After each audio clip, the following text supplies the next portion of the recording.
What's up, guys? Jeremy from Wasted Space here, doing another guitar review. Today it's going to be on the Ibanez RGA Seafoam Green. It's a matte finish with all gold hardware. And yeah, so let's get into it. As far as the body type goes, it's a solid body, high performance RG shape. The body material is Nyato, and the finish is a satin polyurethane. I personally love any kind of like retro painted guitars or like anything that's just unique, you know? Like a lot of Ibanez RGs kind of cater to the metal crowd and don't have like super like flamboyant appeal. And I definitely like a more like flamboyant design and something a little more flashy, a little more gimmicky, I guess. But I love the Seafoam Green on here. Even behind me, I'm going to do a review on it at some point. I have an Ibanez RG that's got hot pink with sparkles, very retro looking, very out there, I guess, and very what would you call it? Flashy. But getting into more of the spec details of this guitar, the neck material is roasted maple, and of course it's the Ibanez Wizard 3 neck. Shape-wise, pretty standard for an Ibanez. I think it's probably the best neck out there, in my opinion. Something you'll notice from watching a lot of my review videos, they're mostly going to be about Ibanez's from now on, because my last video was for a Paul Reed Smith. That's the only guitar I have that's not an Ibanez. As far as the neck joint, it's going to be bolt-on with this one. It's got a 15.7-inch radius. The fingerboard material is Jatoba. The inlays are just the typical offset white dots. 24 jumbo frets, and it's a 25.5-inch scale length. As far as the bridge tailpiece, it's the F106, and the tuners are the Ibanez machine heads. As far as tuners go, I mean, I know a lot of people really like the lock-in tuners and things like that. These tuners have actually held up really well in comparison to a lot of guitars I have. I know in my Paul Reed Smith review, the 7-string I have, the Mark Holcomb Signature, is the only issue I have with it is it does fall out of tune.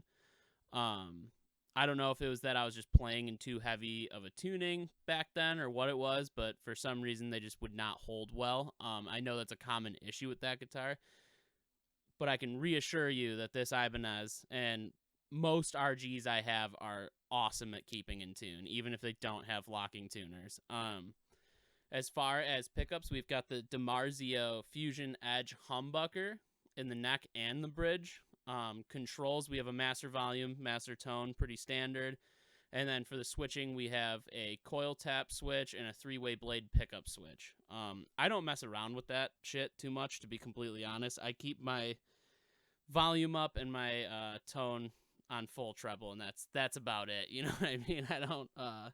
I'm playing metal here. I'm not getting too crazy in it. I'm not a shredder. I'm not like some of these other guys that go crazy, you know what I mean? I'm all about rhythm sections and writing good riffs, so. But as far as specs go, that's the specs of this guitar. I think it's a excellent like mid-tier guitar. I don't want to say that it's low end in cost, because I think it was about $800 when I bought it. But like as far as mid-tier go, it's a really nice guitar. And that's what you get with Ibanez, you know what I mean? You don't have to break the bank to buy a good Ibanez. You can get a great Ibanez for a relatively inexpensive price. But let's get into let's play a little bit. As far as recording, I'm using the Cubase DAW, and I'm using the STL Tone Lab digital amp pack. I'm not going to play to a backing track. I haven't done any mixing. So you're just going to hear the guitar for what it is and what the tones I picked just through the Tone Lab are.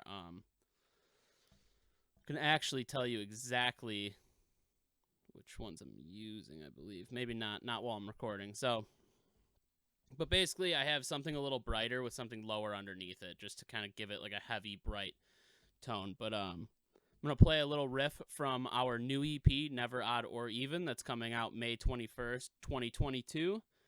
That will give you a good idea to hear some single notes, some chords, things like that, kind of see how it all blends together.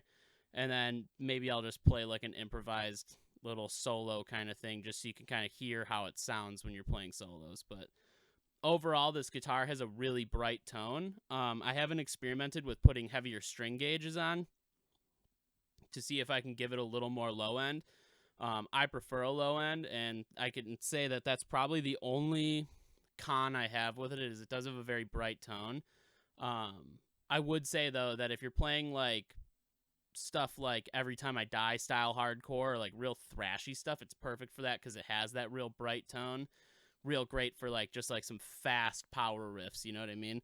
But here, let's just get into it, and I'll play a little riff or whatever, and you guys can basically go off that. But like I said, using a digital amp through Cubase, but no mixing, none of that's done. I hate when people like have these cool backing tracks and basically write a song with the guitar.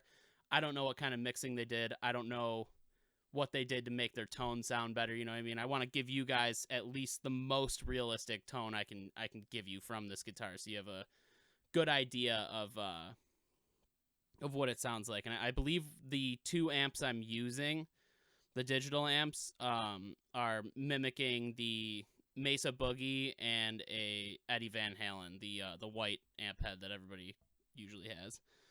But let's get into it.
Playing riffs, playing chords, things like that. I should probably show like what it sounds like if you're doing something a little heavier, like some breakdown kind of shit. So yeah, I don't know, why don't we fuck around with like just like a basic breakdown, I guess. This is the breakdown from our song Paradise, so I'll play that and we'll see how it goes.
So that's what it sounds like playing some pretty chuggy stuff. And as far as like soloing, I'm just gonna play like some bluesy stuff, I guess. It's got a nice feel to it, and like definitely with that brighter tone, it definitely helps out with if you're trying to write like some more shreddy stuff, I guess. But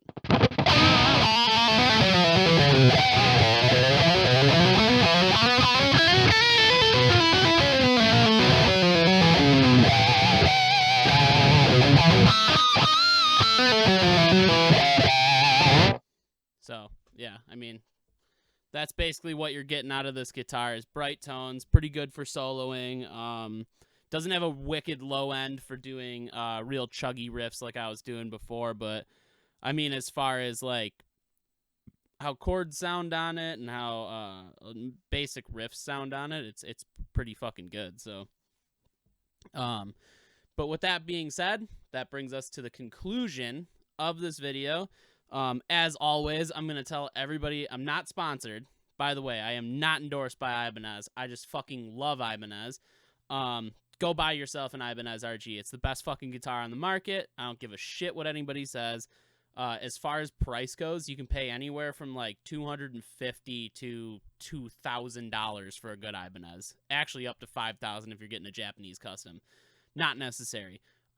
Just go get a normal Ibanez RG. You can get one for $400 that's going to sound like a premium Ibanez guitar. So with that being said, again, Never Odd or Even, our new EP, will be dropping May 21st, 2022. Make sure you check it out on Spotify and all the streaming apps that it's going to be on. We'll have some music videos, all that stuff coming up. We're going to have some big announcements coming up, but I'm hoping to continue to do some review videos, get some reviews of Cubase itself, reviews of the STL Tone Lab. I'm going to review some more of my guitars. I'm going to review my speaker cabinet, my amp head,